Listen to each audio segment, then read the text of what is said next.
Hi, everyone. Welcome to another episode of Change with Colton. Today, I have the pleasure of speaking with Sara Schmitt. She's the co founder and COO of Adro, an innovative financial services company for international students and workers in the US.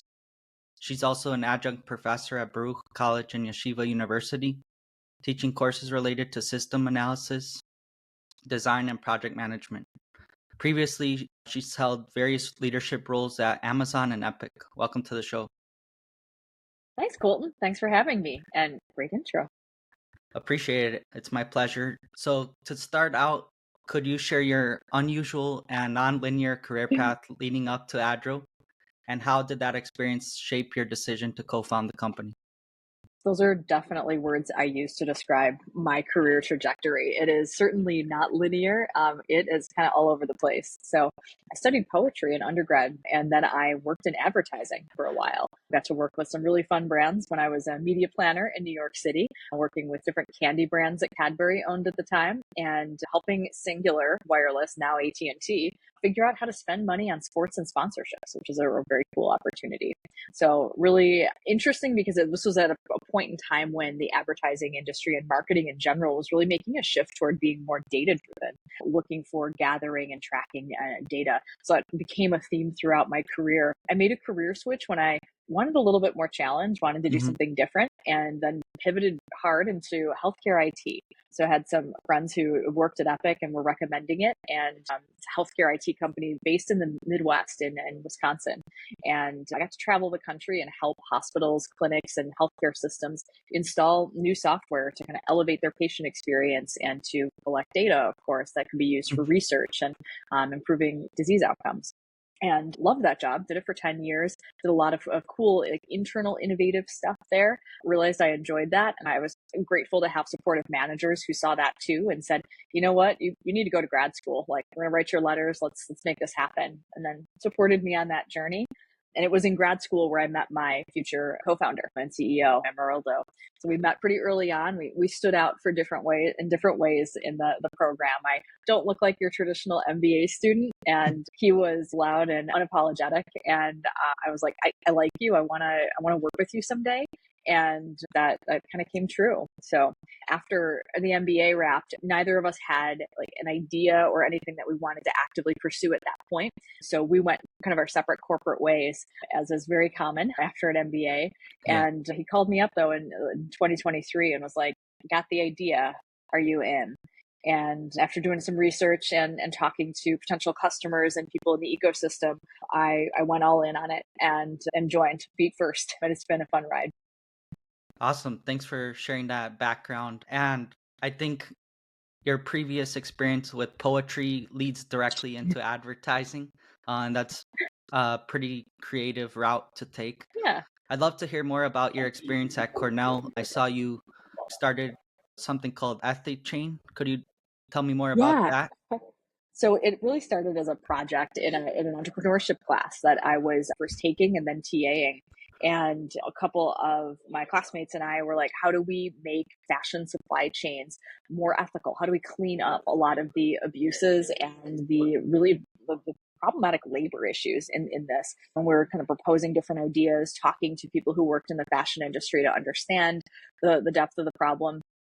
But toward the end of the program, we realized we didn't had the energy, the expertise, or the resources, the capital to pursue it. It didn't feel like the right timing. And that's so much of what startup life is. You kind of Yeah. need all the right things to combine. And if everyone's not committed and you don't really have a strong, like, kind of founder product fit strategy, and you also aren't like sure how to fundraise or don't have money already in the bank, it's tricky. And so we all agreed, like, we need to go back and work, and we all need to rebuild our financial security coming out of a graduate program. So unfortunately, like, timing wasn't there, but I've been following that industry and am really excited by so many of the innovations there. So something I would love to dip my toe into again at some point, but also realize there's great angel investing opportunities for people working in the ethical fashion supply world, and I love watching that. For sure. Yeah. My background's in supply chain, so I definitely see the need there. Amazing. Yeah. But going off of that, I guess, like you raced around with Adro. Can you give some advice for some early stage founders who are like pursuing that first check? Yeah, make sure your story's tight. Make sure your financial projections are tight. You want to go in very, very clear, very explicit, and have the answers ready. You know what questions you're going to get, or you can ask around and figure that out.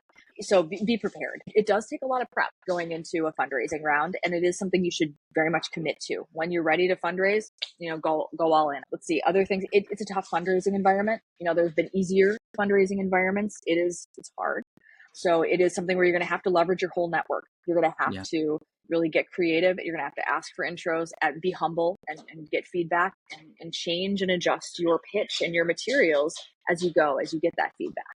So that asking for help, being humble, making the changes you need, and being really self-critical. Like, do you have a product and a vision and a business plan that scales? Is this a high scale business fundamentally? Are you going after the right types of capital? So all of that kind of helped, and you get a lot of no's before you get yeses. You don't need a lot of yeses though. You only need a few. But Right. man, those no's are really crushing, and you just have to keep reminding yourself every day, like, I haven't gotten to yes yet. I just got to keep working on that. And when you do, it makes a lot of those no's worth it.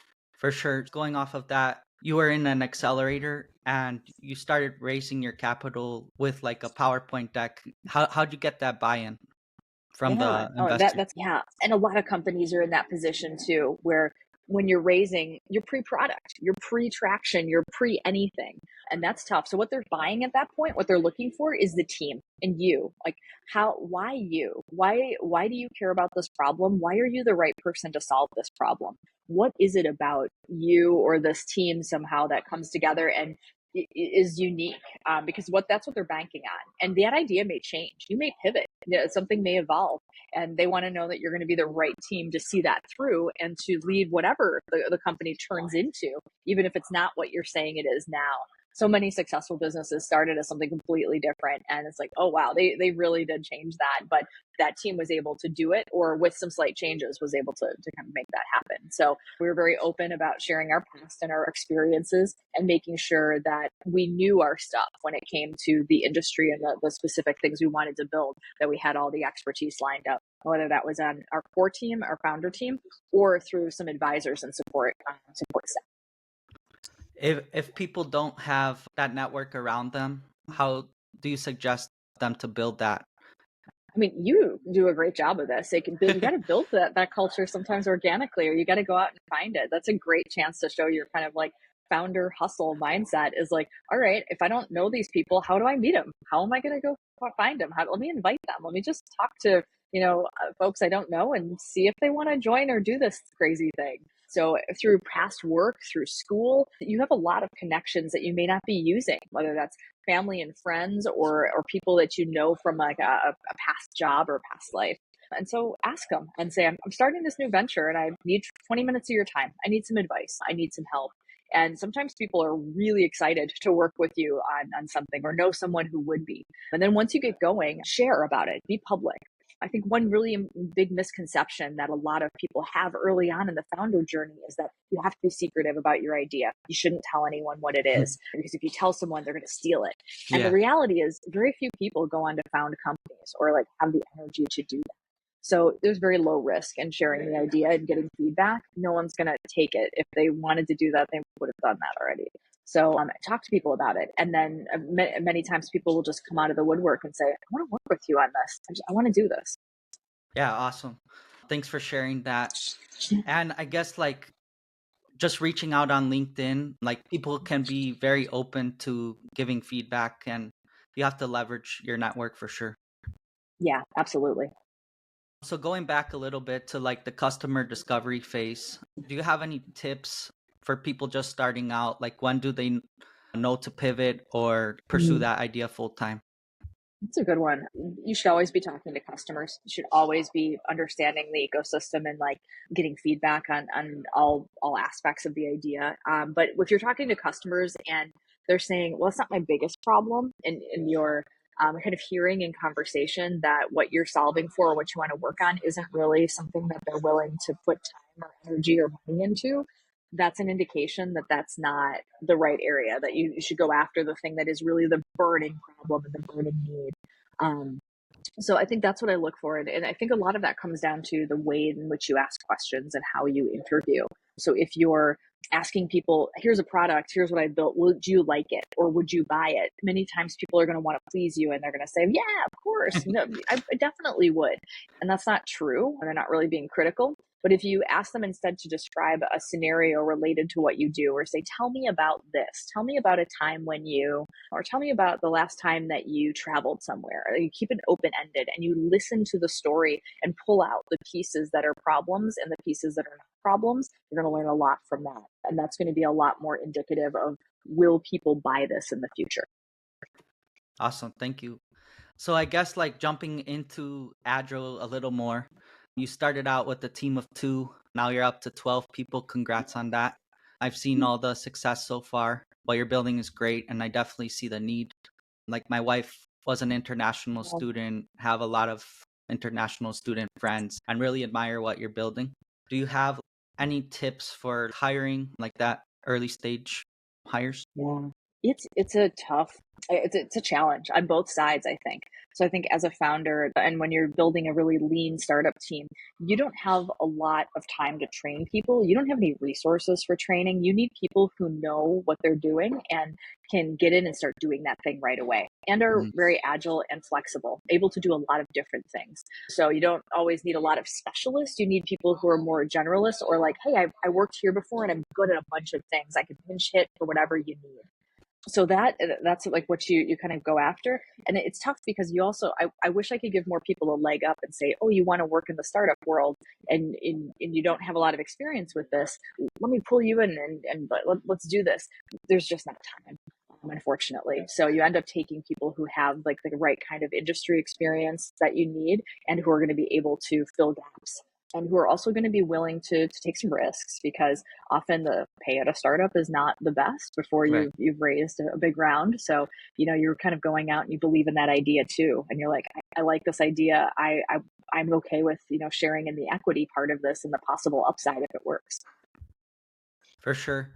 Yeah, I think the risk and reward pays off a lot of the Yeah. time because you're gaining so much experience and you have the opportunity to create an impact in the world.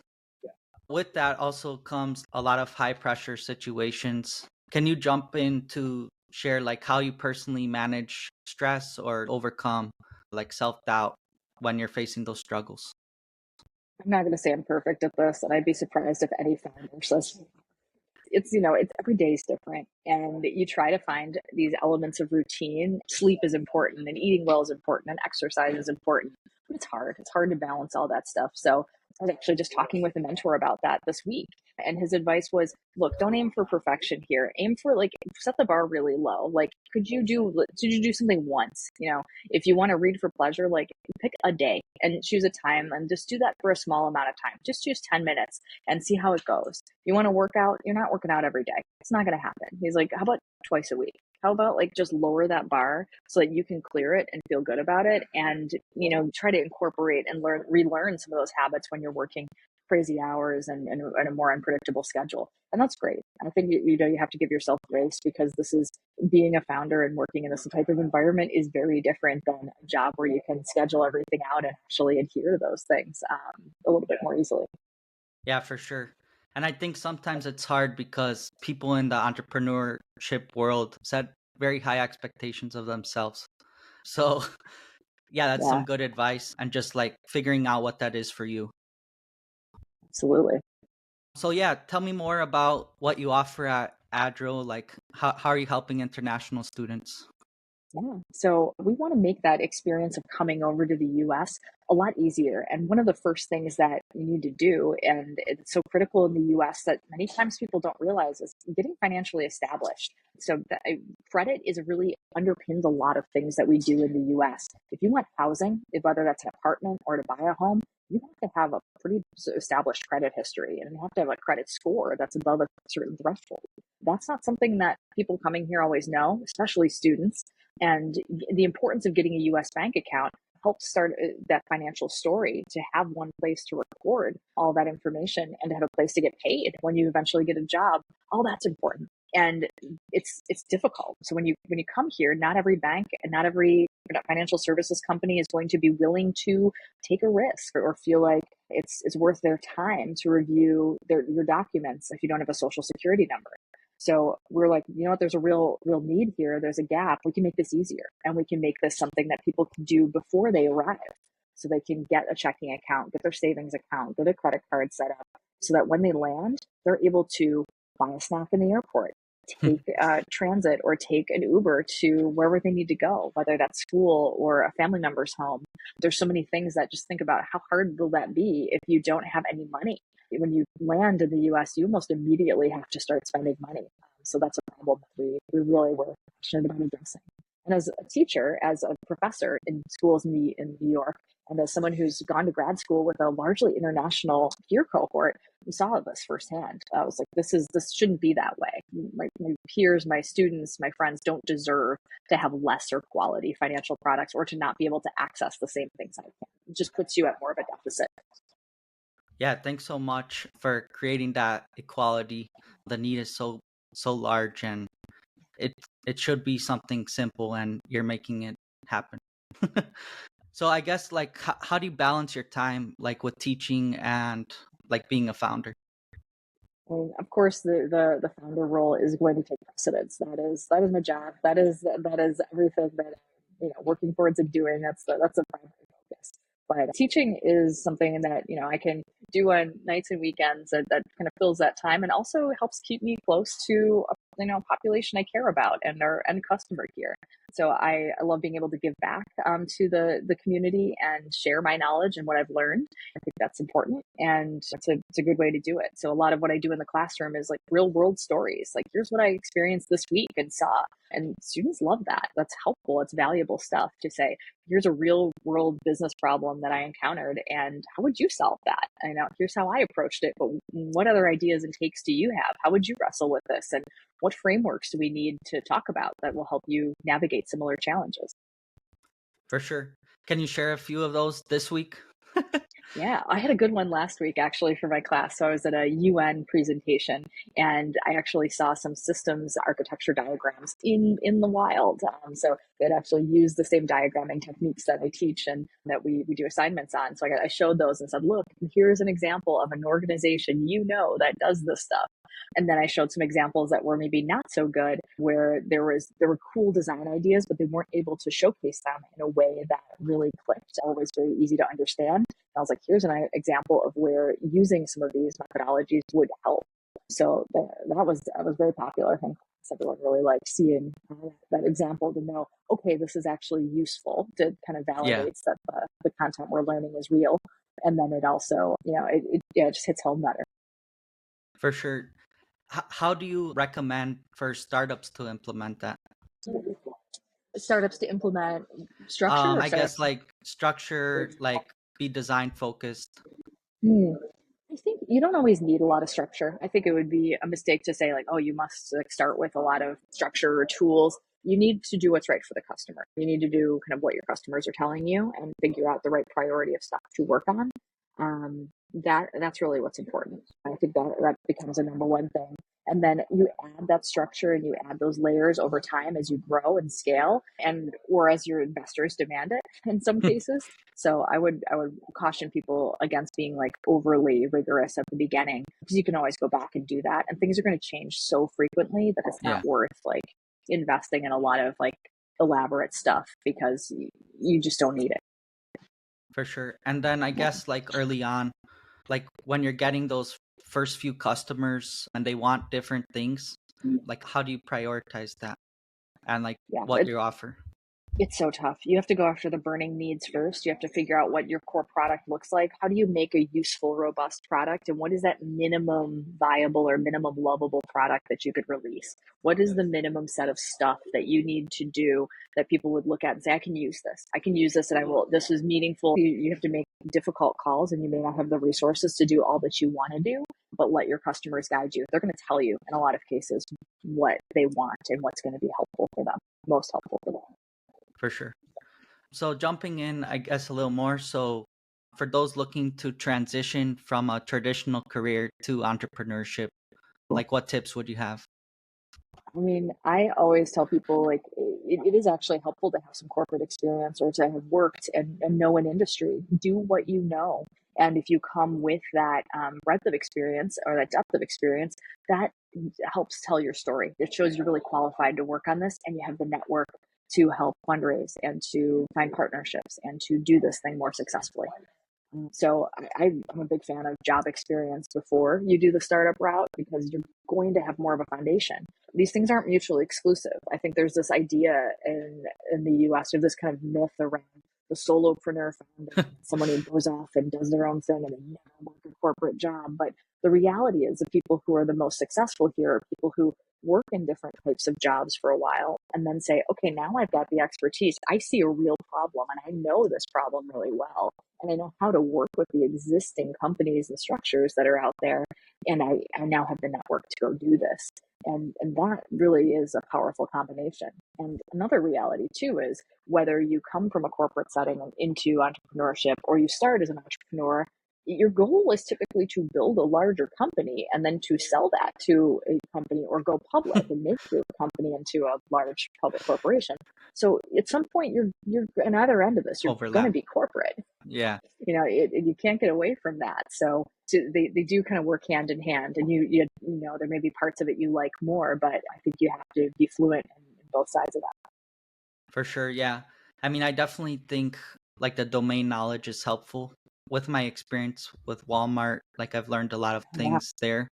And now I'm collaborating with someone in my founder community on a supply chain idea. So I awesome. definitely saw a problem and now there's a solution that we're gonna be building and it's Yeah. pretty rewarding.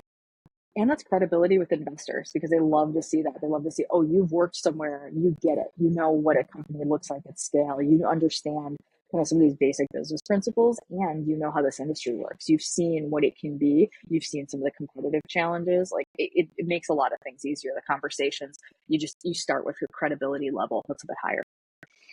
For sure. And getting in those meetings with investors, like how long is the Yeah. process usually? Like a few meetings? Does it last months? Can you dive deeper into that? It depends like where you are. If you're initially raising, it's going to be maybe slower to build those relationships, figure out that network, figure out your positioning. As you're more experienced and you have a deeper network, if you're raising like, your series C and D rounds that you know who you're going to, and sometimes they're approaching you. So earlier on, you have to do a lot more work and you have to, search and figure out who's most receptive to this idea, who's got money. Some Yeah. funds, are in a raising state and they do not have the money yet. And so they may be interested but unable to help. And then some funds only work with startups at a certain level. So you kind of sort through all of that. So I think it's difficult. Like the first raise is tough because you're starting from zero. It does help if you're further advanced, if you're able to bootstrap it all or get some angel investment and build part of the product or have something proven out or some form of traction. That, Hmm. that helps considerably. But those early rounds, it does take a lot of time. And it is probably closer at this point to months. It's not a days thing. It's Yeah. it's Yeah. more than weeks too. You should try to concentrate the work because when you're fundraising, it takes precedence and a lot of other stuff gets shelved and that's not productive for the company, but it's necessary. Yeah. I've heard some people say they've struggled with focusing 100% or like majority of the time on fundraising when they want Yeah, to be selling to their customers and focusing exactly. on that. Exactly. So yeah, it's a interesting journey, I Yeah. guess. So moving on to the last part of the show, I call it Idea Factory. My audience is primarily founders, and I want to provide business ideas that they could create.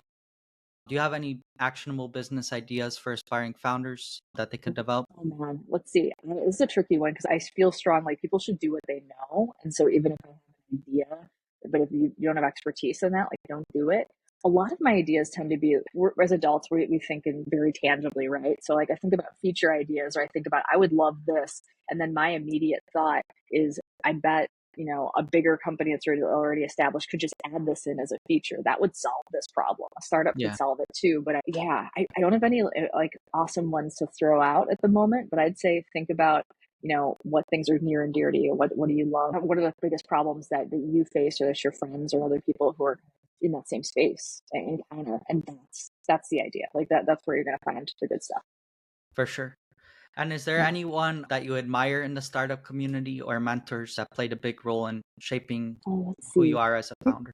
I feel like I take bits and pieces from everybody, but one thing we've done is talk to people who've had successful exits or who were maybe not successful in the space that we play in. And if people are willing to talk about their failures, you can learn a lot from that. It takes some humility and, some willingness to talk about that. Not everybody is, but if you do get a chance to talk with someone who, their company was not successful, talk to them with, compassion and care. But that to me there's been some really great takeaways, either things that we should watch out for or avoid, or things that, we should keep doing, things to double down on. And so those have been some very impactful conversations for me. Can you share a few of those from your mentors or from your own experience? Let's see, a couple of the business ones are like more confidential. They wanted that Yeah, okay. understandably kind of close. I'm trying to think of some of the good mentor ones. I think a lot of entrepreneurship mentors are very candid about sharing, like, hey, did this company, it did not work. It was not so great, or it was medium successful.